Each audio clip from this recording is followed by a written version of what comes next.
2023 was a big year for Doctor Who, but 2024 was just as monumental. We got the show's full launch on Disney Plus and the debut season for Sutekh and Millie Gibson, while Stephen Moffat returned with not one but 2 episodes, and the proms came back for the first time since 2013. There was a lot that brought joy to the world, and we'll be counting down the year's best moments in a future list, but first, let's go the whole 73 yards and talk about the bits we'd rather forget. I'm Ellie for Who Culture, here with the 10 worst Doctor Who moments of 2024. Number 10. Wasting the Beatles.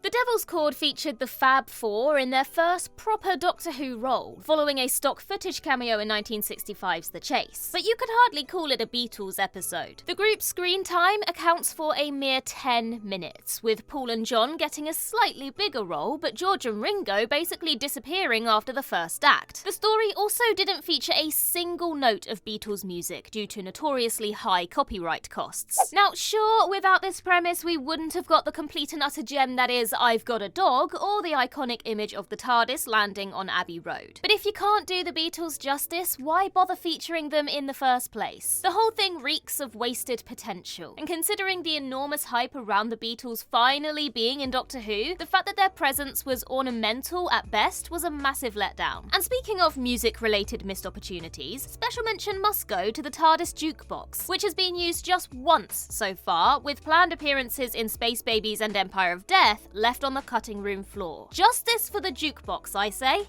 Number 9. The Disney drama.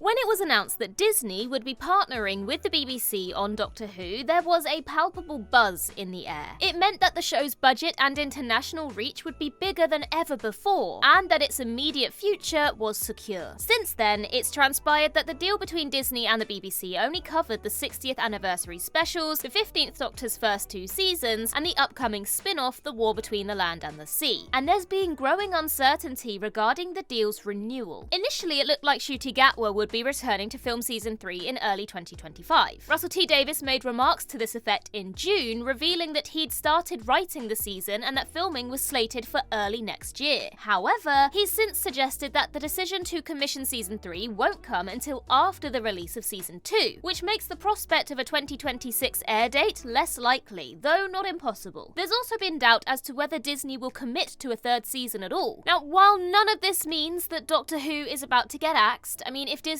did pull out, then the BBC would either partner with another streamer or just go back to making the show themselves. It's rather frustrating that what was supposed to be a fresh, exciting start for Doctor Who is already stuttering. It's also very distracting and pulls attention away from the show itself. Now that we're heading into season 2, the BBC would do well to confirm things as soon as they can and put us all at ease. Number 8. Sutekh's reset button of death. Sutekh's return at the end of The Legend of Ruby Sunday was one of Doctor Who's all-time great cliffhangers. But sadly, what followed wasn't quite so great. And no, we're not talking about the weirdly hyped-up scene with Sian Clifford and a spoon. Rather, one of the most unsatisfying things about Empire of Death was the way that everyone gets turned to dust in the first 5 minutes, and how easily they got brought back at the end. It's meant to be a stakes-raising moment that proves Sutekh means business. But when you kill such a wide array of key characters so casually, it's blatantly obvious that they'll all be back again by the episode's end. If this dusting had taken place at the end of the previous episode, a la Avengers Infinity War, we'd have had a full week to sit with it. Plenty of time for doubt to grow about who will survive and who won't. The fact that all the characters killed in The Legend of Ruby Sunday also came back to life only added salt to the wound. Reset buttons are nothing new for Doctor Who, but can we not at least leave 1 or 2 people dead so that these major universe-changing events don't feel so easily overcome? Number 7. Splice's strange behaviour. Boom was one of Season 1's strongest episodes, with Stephen Moffat proving he still got it after 7 years away. But it wasn't perfect. As the daughter of deceased Anglican Marine John Francis Vater and the first person to come across the Doctor and Ruby on Castarian 3, Splice plays an integral role in the story. But her incredibly childlike behaviour was completely at odds with the actress playing her, who was closer to a teenager than a toddler. Just look at her ignorance regarding her mother's death, or the way that she's quite happy to sit down and watch a slide slideshow of family photos in the middle of a literal war zone, meters away from a landmine. As a child, she's going to be slightly naive, but overall, her behavior comes across as unrealistic and borderline stupid, especially for someone who's grown up in such a dangerous environment. There's also her continued use of the phrase daddy, which is meant to be endearing, but is ultimately just a little bit cringe. This could have all been prevented by simply casting a younger actor, or making the character more mature. What we got was a 4-year-old in the body of a teenager, so something was clearly lost in translation from script to screen. Number 6. Doctor Who goes Dr. Light.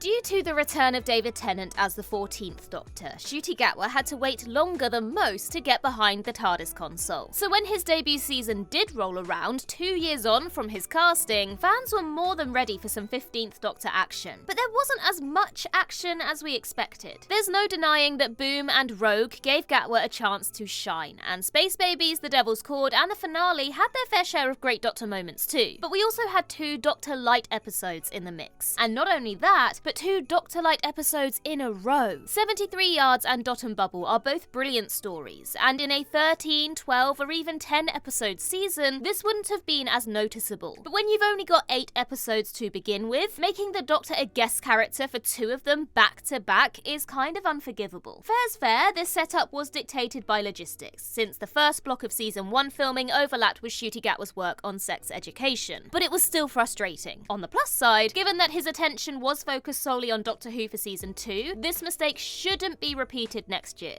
Number 5. Midnight premieres.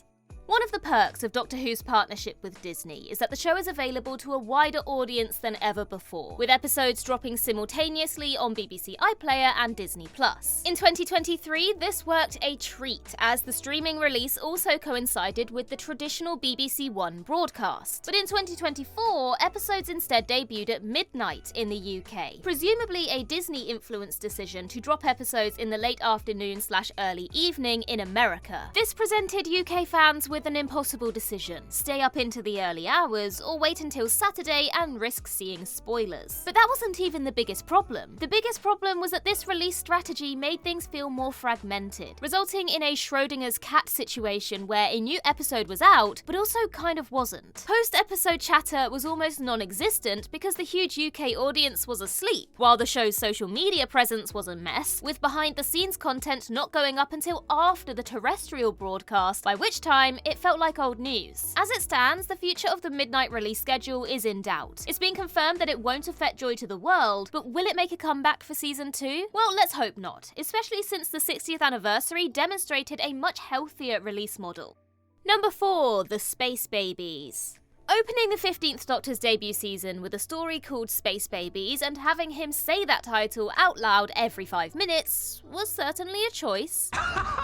Space babies! Space babies! Space babies! Space babies! Space babies! Space babies! Space babies! Space babies! Space babies! Space babies! Space babies! Few will disagree that Space Babies was the weakest Doctor Who story this year, and that's largely due to the Space Babies themselves. Talking babies isn't an inherently flawed concept. Doctor Who has made the ordinary extraordinary many times before. Hello Weeping Angels and Vashta Narada. And it has the cute factor of stuff like the adipose, the pating, and the meep. But with the best will in the world, making it look like actual real-life babies are speaking actual real-life dialogue was always going to be a challenge. Yes, the mouths are somewhat synced up, but the results just don't look natural. There's a reason these shots are few and far between, and it's not just because they were expensive to produce. The solution was obvious, cheaper, and right there. Ditch the whole synced up mouths thing and have the baby speak telepathically. Or, just don't make an episode about magic babies. I mean, come on. It's a shame, because there's some genuinely impressive effects work elsewhere, from the bogeyman to the space station itself, but all anyone can talk about are the awkward CGI baby mouths, and it's not hard to see why.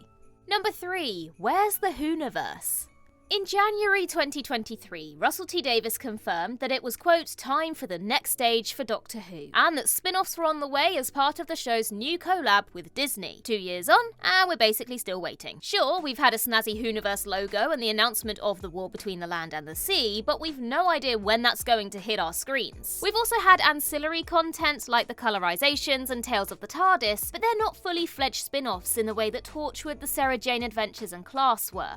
Remember Class? us. Maybe our expectations were too high, but it does feel like we should have had more announcements by now. What does the future of Doctor Who look like? Where's the roadmap? What's the vision? All the promise of a Whoniverse and spin-offs galore has faded away to the point that we don't even know when to expect a third season of the main show. The execution of the Whoniverse is muddled too. If you're a UK fan, you get access to most of the show's back catalogue, plus the existing spin-offs and a wealth of other content. But if you're an international viewer, you simply get the episodes released as part of RTD2, a far cry from having the whole Doctor Who universe at your fingertips. That's not to take away from the team's efforts so far, let me just add, or to suggest that any of this is straightforward, but we're nowhere close to the Whoniverse that we were promised, let's be honest. Number 2, the twist at the end. There's always a twist at the end of a list, but it's not always a Shyamalan-worthy mind-bender. Going into The Devil's Cord, fans were expecting some kind of musical number, with all those shots in the trailers of the Doctor standing at a microphone and dancers singing in the rain. It would have been weird if everyone didn't break into song at some point. But sadly, the musical number we got just wasn't any good. It could have worked if it was better integrated into the episode. Fix 2 problems at once and have the Doctor and the Beatles create a song to banish Maestro, or have the Doctor and Maestro do a duet as part of their music battle. But if you're going to just tack a song and dance set piece onto the end of an episode with absolutely no explanation, and include lyrics as stupid as pretend, descend, land's end, make do amend, you're almost begging to be included on a list like this. Credit where it's due though, twist at the end is actually really catchy, and it was even the encore at this year's Doctor Who prom. However, when we inevitably do get more musical scenes in Doctor Who, they need to be better executed than this one was. Number 1, Ruby's resolution.